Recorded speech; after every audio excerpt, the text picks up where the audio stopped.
Olá, seja muito bem-vindo ao Gregário Cycling. Eu sou o Leandro Bittar e te dou boas-vindas ao episódio Ciclista Vegano, um podcast dedicado a falar sobre as pessoas que praticam esporte e que não consomem nada de origem animal. É nesse contexto a conversa com a Alessandra Luglio, uma especialista na nutrição vegana.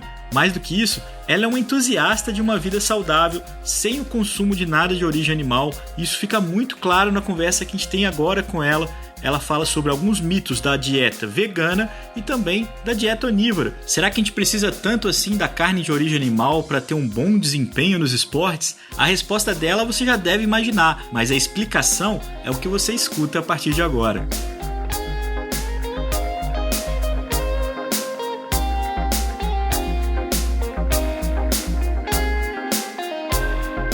O Gregário Cycling Podcast é apresentado por Ciclorotas SP CCR, um projeto feito por ciclistas para ciclistas. Jungle e Ultra Coffee, a combinação que eleva sua performance. Plant Power, perform your best. Ciclovia do Rio Pinheiros, a ciclovia que revoluciona o jeito de pedalar em São Paulo. Saiba mais sobre nossos parceiros na descrição deste podcast.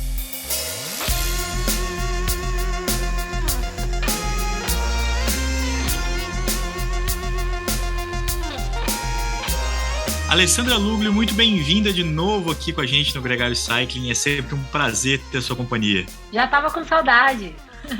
Nós também, com certeza. Eu acho que a gente já teve o privilégio de ter você aqui com a gente em vários momentos e sempre tangenciando um assunto que é a sua dedicação profissional, acredito até quase uma paixão, que é o tema de ser atleta e ser vegano, que não é só uma escolha ideológica, mas é também uma posição de saúde. E aí, começando assim por uma definição, para quem não conhece tanto o assunto, qual é a diferença entre ser vegano e ser vegetariano?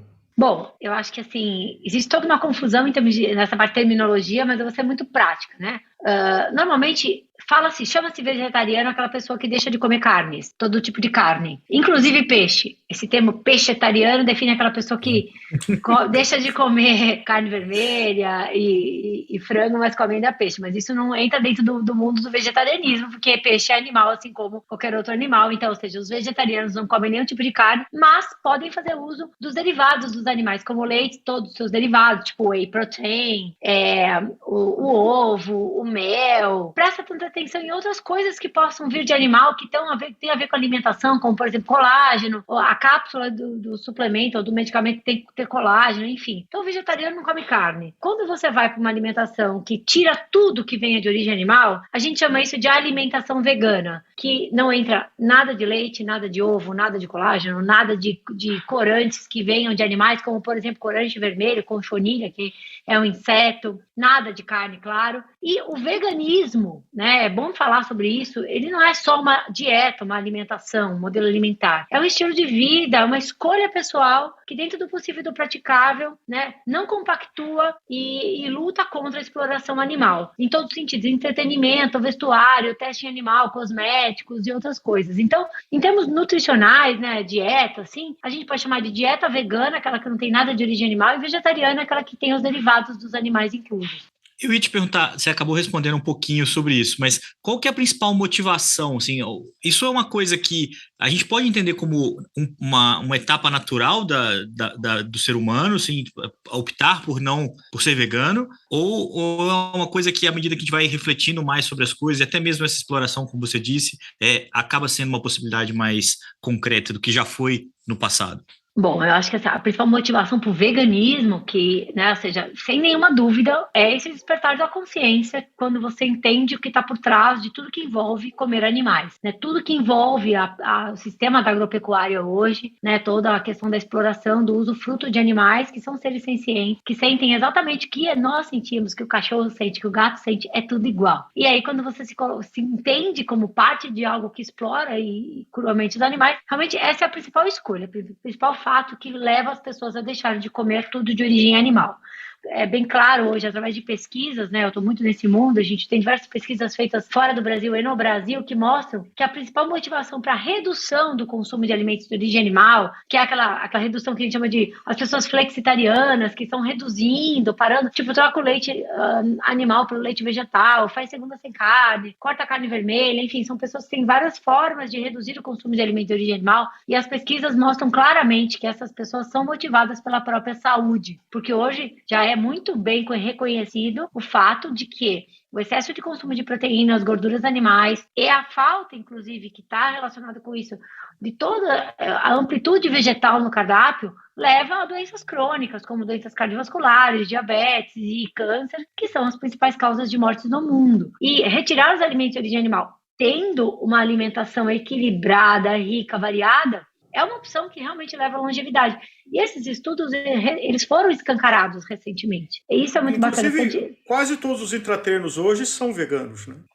Quando você pega a suplementação para o esporte, se a gente pensar assim, carboidrato é vegano, ao menos eu faço um suplemento de lactose para você tomar, né? Mas são veganos, ou seja, quando a gente fala de hidratação, sais minerais, quem que provê isso a gente? São frutas, vegetais, isso tudo sempre foi vegano. O que dentro do mundo do esporte sempre, assim, atrapalhou a questão da disponibilidade de produto vegano é a parte proteica, né? Porque se usa demais o soro de leite animal, claro, de vaca, que é o whey protein, né? Se eu não me engano, 70% a 80% de todo o volume de suplementos vendido no mundo é proteína, né? Não são as outras, os encapsulados, um aminoácido, um intratreino, um carboidrato, isso não representa praticamente 20% do mercado. Aí tá tudo proteína e a grande maioria de origem animal, né? E qual que é a importância dessa suplementação do ponto de vista do vegano? Como é que ele lida com essa ausência, né? Não come a carne, não tomaria o whey ou os 80% dos suplementos que levam o soro do leite. Existe sempre uma conjectura, né? Uma ponderação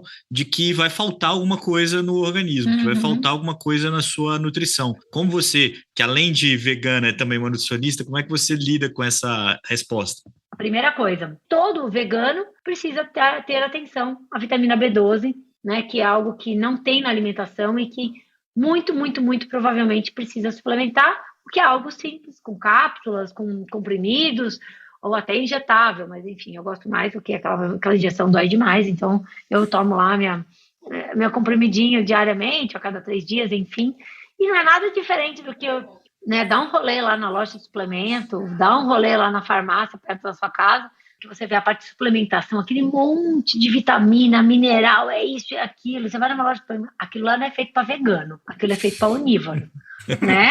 Se fosse para vegano, meu amigo, fecha as portas e vende o negócio porque ninguém vai comprar, né? Então, ou seja, o primeiro ponto, né? A gente fala, mas tá vendo, vai ter que suplementar. Como se os atletas que estão me ouvindo aqui agora não suplementar se estão sendo onívoro, né?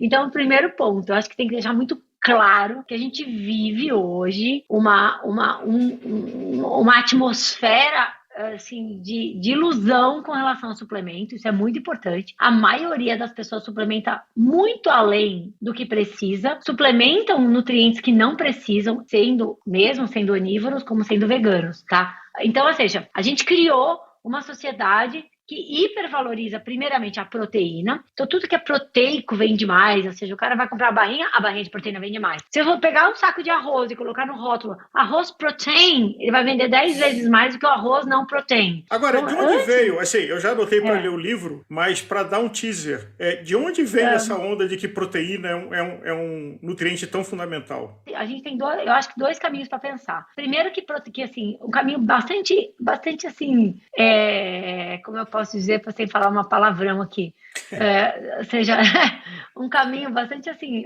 meio obscuro, mas assim, muito simplista, simplório, vamos dizer assim, que é pensar assim, cara, todo mundo pensa no esporte e até fora do esporte, todo mundo quer músculo. Todo mundo quer músculo, porque é o músculo que vai fazer você pedalar mais, é o músculo que vai fazer você correr mais, é o músculo que vai fazer você ficar bonitão, sarado, músculo que vai mostrar a sua masculinidade, sua macheza, né? Então, ou seja, tem tudo isso e aquela coisa, e é isso. Se você olhar, o grande consumidor de proteína do planeta é o público masculino, desde a referência né? primária de que é o macho que é capaz de atrair a fêmea, ou, enfim, alguém tudo. Que seja da procriar a espécie e aí a atração... Aquela coisa, o seu nível de músculo, seu nível de muscular, ele tem a ver, assim, que eu digo, pensamentos, né?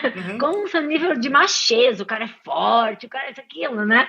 Bom, enfim, então acho que tem a ver com isso, que você traz essa coisa empírica, vamos dizer, que é um pensamento simplista de que acha que como o músculo realmente é proteína, tende-se a pensar que quanto mais proteínas eu comer, mais músculo eu vou ter, mais macho eu vou ser, mais forte eu vou ser. Isso é sem pensar, basicamente, no recorte fisiológico, porque não é assim que eu vou jogando proteína pra dentro e vai crescendo o músculo, né? Se fosse a gente ficar no sofá, ia virar o Schwarzenegger, né? Popeye assim, com espinafre. Não é assim, a gente tem toda uma questão fisiológica de que aquilo que a gente entrega de proteínas para o nosso corpo tem uma possibilidade, uma capacidade do nosso corpo aproveitá-la, e para ela aproveitar e transformar em músculo, tem que ter o estímulo, que é o exercício físico e tudo mais, para virar músculo. Senão, gente, vai virar gordura, vai virar xixi proteico. Eu acho que esse é o primeiro ponto. O segundo ponto é essa questão de que a proteína, a carne e as partes a proteína animal, ela sempre foi, desde sempre, a parte mais cara, a menos acessível, a mais cara de todos os cardápios. Isso também tem a ver com status, né? O status, por exemplo, quando a gente vê as pessoas, né, de uma condição socioeconômica menor, estão lá lutando para comer osso hoje no Brasil, que é horrendo se a gente for pensar.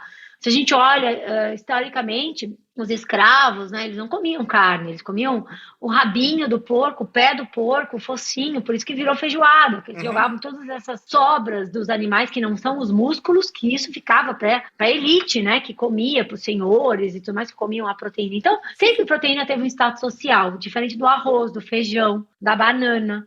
Um mito, uma falácia é de que a proteína vinda da carne, ela tem uma concentração de que é difícil compensar ela com vegetais. Ervilhas, o grão de bico. O que é a verdade? O que é fake e o que é verdade dessa afirmação? E, se for verdade, qual é a solução? Bom, eu acho que antes também, eu tenho um terceiro ponto para terminar a história de antes, que tem a ver com essa aqui, né? É que existe além de tudo, né? Por que todo mundo ficou maníaco por proteína e tudo mais, proteínas animais principalmente? Cara, porque a gente tem um lobby da indústria da pecuária imenso também. A gente não pode deixar de falar da indústria da carne, da indústria do leite, da indústria dos ovos. São muito poderosos, eles têm um poder financeiro enorme, que coloca na mídia o ovo como o alimento mais completo do mundo. Aonde? Cadê a fibra do ovo? Cadê a vitamina C do ovo? Cadê o carboidrato do ovo, meu amigo? Como pode ser completo sem carboidrato? Que é a nossa fonte de energia. Não pode, mas tem lá o lobby e as pessoas reproduzem um alimento mais completo, alimentos mais completos. Então, assim, peixe é saudável. Aonde? Né? Se a gente tem mares e águas poluídas em que todas as contaminantes ambientais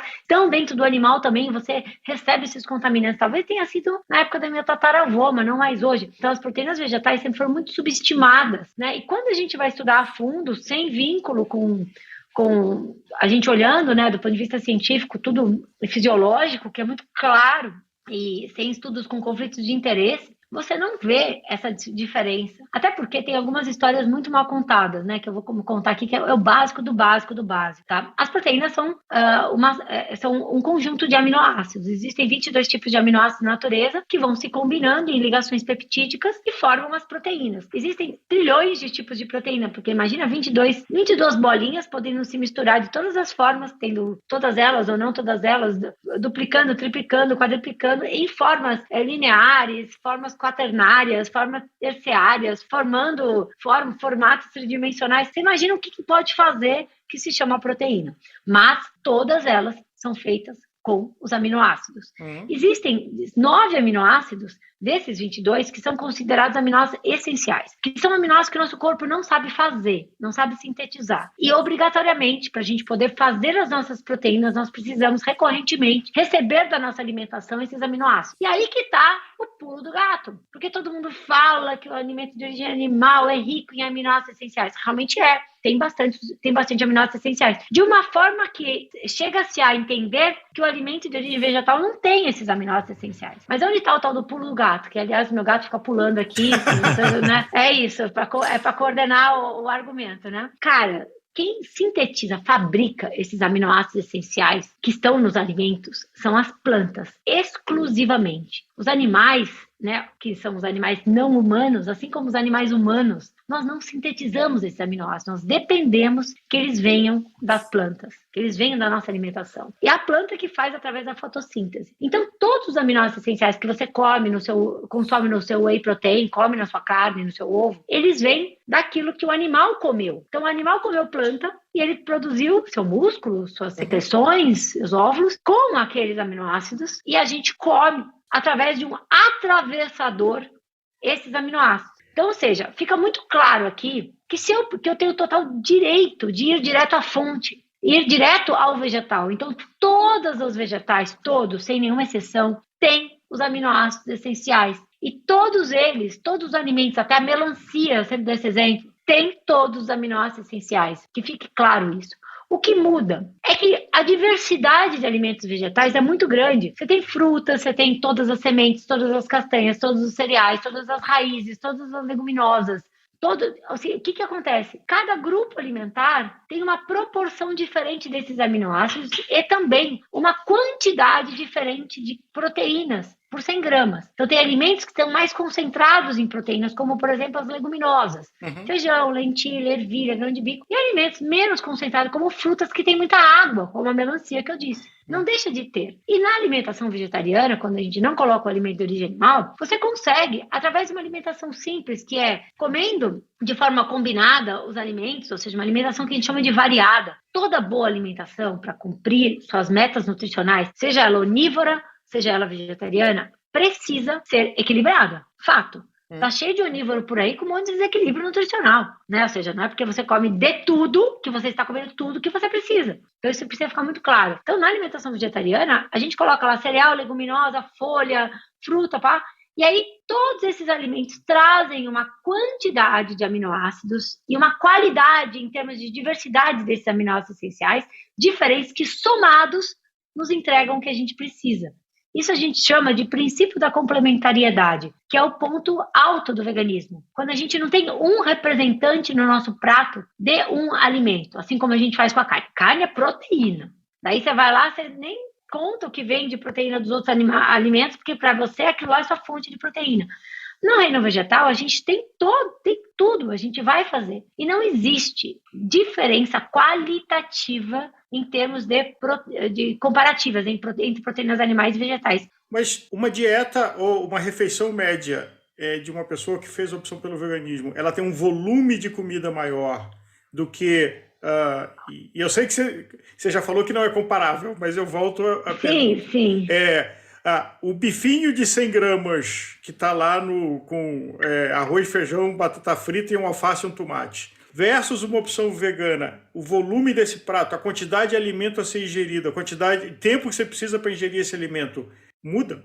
Muito. E aí você pegou no pulo a explicação dessa história da proteína com a gordura. Toda carne tem gordura. Então, o que acontece? Vamos falar, a gente sempre tem que fazer comparações isocalóricas. O que eu quero dizer com isso? Com as mesmas calorias. Então, eu tenho um prato aqui de arroz, feijão, bife, batata frita, alface, tomate, como você disse, que tem 500 calorias. Tá? Se eu pego e tiro a carne, eu baixei ali umas 200 calorias. Então, o que eu vou fazer? Eu vou pegar mais vegetais, o arroz, não precisa colocar nada no lugar. Eu vou pegar aquele arroz, feijão, bife, batata frita, salada, tirar o bife e vou aumentar a proporção, principalmente de arroz e feijão. E a salada, e até a batata frita. O que vai acontecer? A carne, ela tem pouca água, zero carboidrato, e ela tem um volume pequeno para muita caloria. A gente chama de que é um alimento densamente calórico, por conta da gordura. Cada grama de gordura tem 9 calorias. E ela fica desapercebida, porque você não vê tanto a gordura, ao menos seja aqueles pedaços de gordura que tem na picanha e tudo mais. Enquanto o carboidrato, 1 grama tem 4 calorias. E tem muita água o carboidrato, né? O alimento com carboidrato tem mais água. Então, o volume, para você atingir essas 200 calorias de diferença que viria da carne em vegetal, você vai proporcionalmente aumentar o volume do seu prato. Isso tem vários benefícios. Primeiro, você vai ter uma ótima saciedade com um prato maior. Segundo, que seus olhos vão comer melhor, né? Porque a gente come com os olhos também. Nossa, que prataço, que demais! Terceiro, é que você vai acompanhar, né? Ou seja, esse mais arroz, mais feijão, mais verdura que você vai colocar no seu prato, tenta não colocar mais batata frita, vamos fazer um acordo aqui. Tá? Então, ou seja, mais arroz, feijão e verdura vai te aumentar o teor de fibras, vai aumentar o teor de vitaminas, de minerais, compostos bioativos, então vai melhorar a sua qualidade nutricional do prato. Então você vai ter um prato mais nutritivo, mais volumoso, vai trazer mais saciedade e vai ter menos gordura saturada, que a gente sabe que está ligada aí diretamente a doenças cardiovasculares e outras questões. Então, ou seja, um erro que se comete, Álvaro, quando se está na transição ou se pula, né, para o veganismo de uma hora para outra, qual é? É que as pessoas têm medo de comer muito, tá? Mais mulher tem medo, né? E atletas que precisam bater metas calóricas mais altas, porque treinam 1, 2, 3 vezes por dia, cara que gasta 5.000 calorias num dia, realmente o volume das refeições dessa pessoa impacta muito, porque ela não aguenta comer tanto, né? Então, o que acontece? Uns têm medo de comer, o outro não aguenta comer tanto. Então, ou seja, um dos maiores erros praticados por quem está em transição, querendo virar vegano, para quem está virando, é esse medo de comer ou a impossibilidade de comer tudo que precisa comer. Por quê? Porque com isso a gente não bate a meta calórica. Quando você não bate a sua meta calórica, você automaticamente começa a perder peso. E se tudo bem, você está, né, acima do seu peso, mais gordinho, que legal. E virei vegano, estou emagrecendo, tudo que eu sempre quis na minha vida era emagrecer, agora nem era por causa disso, mas agora estou emagrecendo. Ótimo, o veganismo vai te ajudar.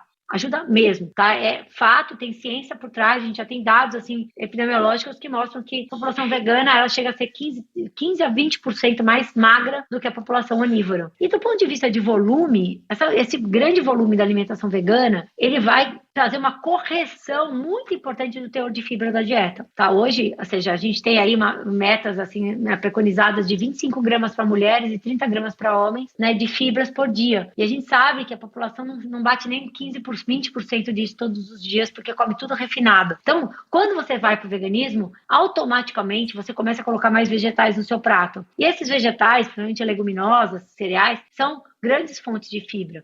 E essa fibra aumenta o bolo fecal. Essa fibra vai ajudar bastante, porque ela hidrata o trato intestinal. Então, duas coisas fato e relatos assim de 100% dos pacientes. O primeiro deles é que você vai mais ao banheiro, tá? E corrige, o veganismo por si só, ele corrige problemas de constipação intestinal na grande maioria das pessoas, que isso tem a ver com duas coisas. Com a falta de fibras, a falta de hidratação, que o alimento vegetal com mais carboidrato traz. E segundo, o veganismo, a gente pode explorar esse assunto daqui a pouco, ele altera a microbiota intestinal, um intestino mais saudável, e com isso ele trabalha melhor. E aí tem até umas brincadeiras, né, que a gente sempre fala, né, que vira vegano parece pato, né? Come tchum, né? Come tchum. E o outro ponto, né, muito importante, é essa questão da digestão mais rápida. A dieta vegana, por si só, ela tem uma densidade calórica, né, menor, então você come um pouco mais de volume, mas mais água e menos gordura. O fato de se consumir menos gordura e menos fibras animais, né, a carne fibrosa em si, né, o que isso traz de diferença na vida das pessoas? Primeiro, é uma digestão muito mais fácil, tá? Então isso, para quem treina mais de uma vez por dia, é muito importante. Relato da grande maioria dos veganos. Minha digestão é muito mais ágil. E ela sendo ágil, você está pronto, tem energia disponível, circulante nas veias, nas artérias, para poder treinar melhor. É impressionante as coisas que você está dizendo, mas eu tenho certeza que muita gente vai ficar de nariz torcido, assim, não pode ser tão bom, não pode ser tudo isso, tem alguma coisa que falta aí. Por isso, ou talvez por isso, a gente vê tanta gente competindo e se desafiando nos esportes para mostrar que é possível, para comprovar o seu relato de uma forma mais prática. Porque no ciclismo, a gente tem um ciclista que é vegano muito famoso, chamado Adam Hansen, que é um cara que é notório por ter sido o ciclista que mais vezes largou e completou uma grande volta consecutivamente. Então, ele correu o Giro, correu o Tour, correu a Volta, no ano seguinte ele correu o Giro, o Tour, a Volta, e fez isso 23 ou 26 vezes. Agora eu podia ter esse número mais redondinho na cabeça. Mas o fato, e esse número é secundário, é que ele começou a mostrar o que ele consumia para conseguir fazer isso, e a partir do momento que alguém completa uma grande volta sem alimentação de origem animal e faz isso tantas vezes, ele começa a tirar um pouco dessa pulga, porque ele fala, se esse cara fez, outros também poderiam. Do ponto de vista nutricional, você não tem nenhuma dúvida disso, né, assim, de que é possível. Não, nenhuma dúvida, pelo contrário, acho que os atletas hoje que estão aí em diversas categorias como veganos, superando, batendo recordes, eles estão mostrando isso, eles estão provando isso, né? Existem diversos benefícios, assim, claros da dieta vegana comparado à dieta onívora. A gente já falou alguns deles aqui, como outros, como a quantidade de compostos bioativos que a gente recebe através dos vegetais, fitoquímicos, que são normalmente os pigmentos e outros nutrientes presentes exclusivamente, naturalmente, nas frutas, verduras, legumes, cereais, leguminosas, que tem uma capacidade, de neutralização de radicais livres, né, de ação antioxidante, que é essencial para a recuperação dos atletas. Isso é muito claro na literatura, né, que uma alimentação à base de vegetais, é bom que fique claro que são duas coisas somadas aqui que potencializam o efeito da dieta à base de plantas. Uma delas é a exclusão do alimento de origem animal, basicamente adequando a quantidade proteica, evitando excessos, ponto 1.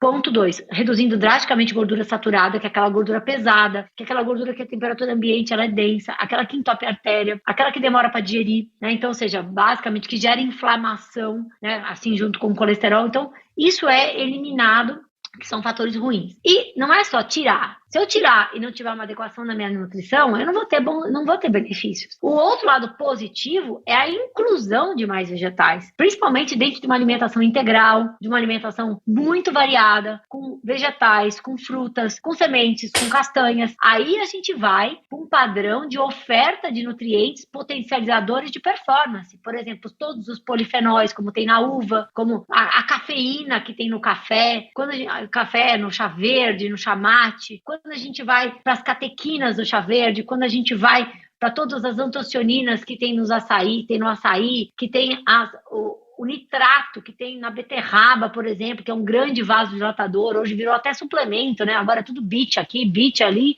porque é a beterraba, né? E a gente que é vegano já comia beterraba todo dia, a vida inteira. Então a gente tem, assim, o vegano que come esses alimentos com frequência, porque faz parte da alimentação dele, ele tem esse benefício estendido ao longo de todo o tempo. Ele tem artérias, ele tem uma viscosidade do sangue pela redução de gordura menor, um sangue menos viscoso, junto com ação antioxidante, células limpas, junto com uma vasodilatação causada pelo consumo frequente dos polifenóis e dos nitratos. Você imagina, eu estou dando fórmula mágica aqui, um sangue cheio de compostos bioativos, com carboidrato, que a gente não pode deixar de falar disso, né? Porque dietas onívoras de atletas que valorizam proteínas, elas têm uma proporção muito maior de proteína e menor de carboidrato, o que é péssimo dentro da performance do esporte. Então, mais carboidratos, quantidade justa de proteína, baixo teor de gordura, muitos compostos bioativos, vitaminas e minerais, menos viscosidade plasmática,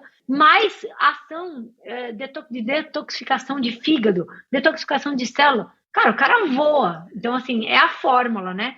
Hoje, a nossa conversa aqui mostra o quanto que os estudos já indicam que a dieta vegana ela é suficiente para atletas. Agora, buscar um profissional que te oriente numa dieta equilibrada ainda é uma coisa complicada. Não é todo nutricionista que é capaz de fazer uma dieta vegana. A nutrição, ela é muito segregada hoje. Eu sou nutricionista, sou especialista em alimentação vegana, né, em esporte, porque é algo que eu estudei e vivi a minha vida inteira. Se você me encaminhar a sua tia que está com problema renal crônico, eu vou falar assim, eu não sei atender, eu sou nutricionista, mas você não é nutricionista? Sou, mas eu não tenho experiência em lidar com doente renal crônico, e eu te indico essa minha colega aqui, que é um colega que tem experiência, trabalha no hospital, e ela vai poder dar o melhor caminho para sua tia. Exemplo que eu estou te dando. Então, ou seja, a alimentação vegana, assim como, por exemplo, a própria nutrição esportiva, não é para qualquer nutricionista. Quem não tem experiência, que não estudou sobre isso, não tem experiência prática, ou não fez cursos, né, por exemplo,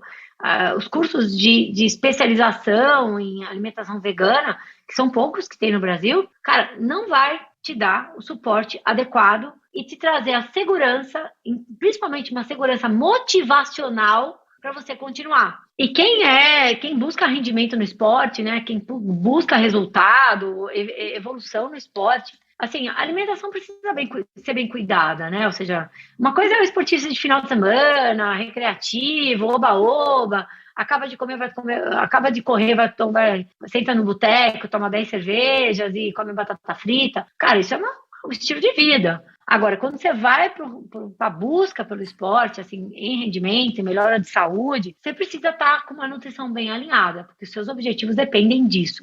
Isso não é diferente na alimentação onívora nem na alimentação vegetariana. O que muda é que tem menos profissionais prontos para atender uma pessoa na dieta vegetariana do que na dieta onívora, que hoje, né, a nutrição esportiva cresceu demais, está cheio de gente fazendo, enfim.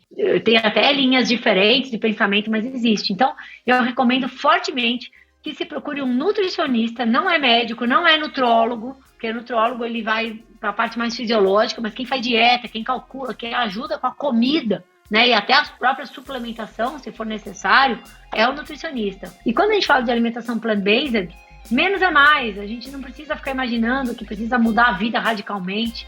Pelo contrário, você só vai fazer ajustes que vão fazer você se sentir melhor. Você não depende, você não vai gastar mais dinheiro com nada, pelo contrário. Tira lá o queijinho brie da sexta-feira e a picanha do domingo, você vai ver como você vai economizar, né?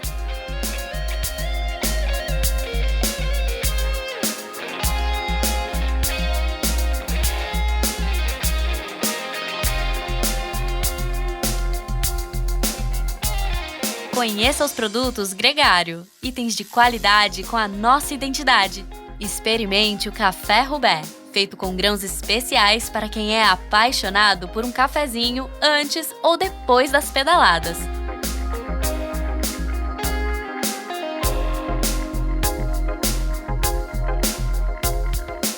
Muito bem, você acabou de ouvir a Alessandra Luglio, uma conversa que faz parte do episódio Ciclista Vegano.